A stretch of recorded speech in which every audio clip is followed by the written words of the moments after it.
Selamat pagi, selamat siang, selamat malam semuanya. Saya di sini akan memaparkan tugas praktikum mata kuliah Ekonomi Sumber Daya Alam, di mana saya di sini akan menjelaskan 3 hal penting. Yang pertama itu barang publik, yang kedua hak kepemilikan, yang ketiga eksternalitas. Yang pertama, barang publik.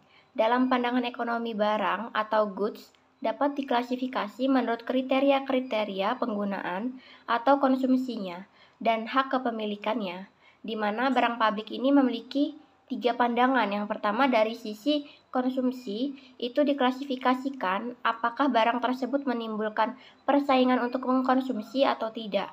Yang kedua, dari sisi kepemilikan, itu suatu barang dapat dilihat dari kemampuan si pemilik atau produsen untuk mencegah pihak lain untuk memilikinya.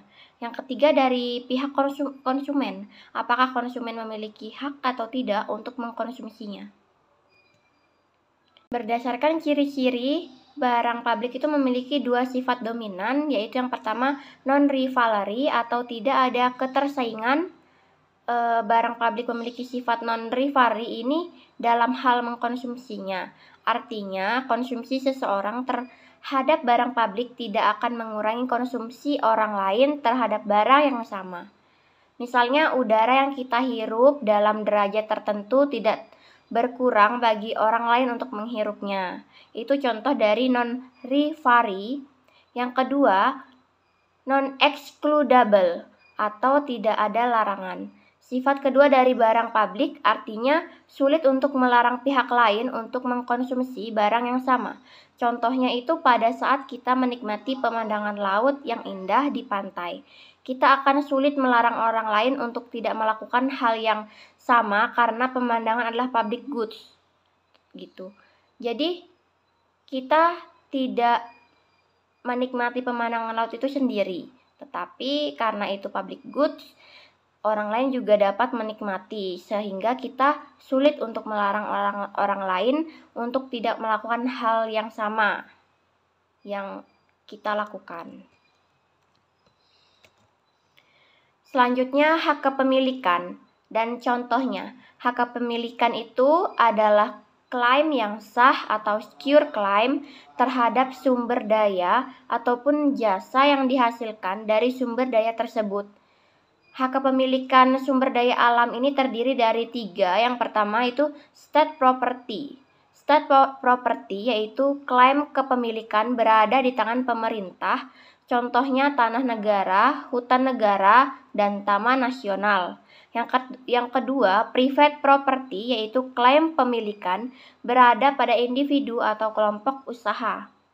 Yang ketiga, common property atau communal property, yaitu individu atau kelompok memiliki klaim atas sumber daya yang dikelola bersama.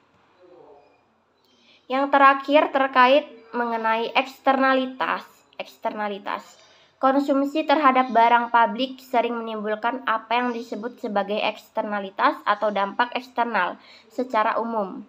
Eksternalitas ini didefinisikan sebagai dampak positif atau negatif. Eksternalitas merupakan fenomena yang kita hadapi sehari-hari yang tidak hanya terbatas pada pengelolaan sumber daya alam. Ini contohnya yaitu pidato yang terlalu lama, jalan yang macet, musik yang terlalu keras, asap rokok yang kita hirup dari orang lain yang merokok. Eksternalitas yang positif akan melahirkan barang publik, sementara eksternalitas negatif menghasilkan barang publik negatif. Artinya, jika eksternalitas negatif tidak diproduksi, maka akan menghasilkan barang publik. Sebagai contoh, jika Anda semua berhenti merokok akan menghasilkan eksternalitas negatif. Akan dihasilkan udara yang bersih yang merupakan barang publik. Jika Anda semua berhenti merokok, nah hasil udara yang bersih yang merupakan barang publik yang kalian hirup. Baik, itulah yang saya presentasikan. Saya akhiri. Selamat pagi, selamat siang, selamat malam semuanya.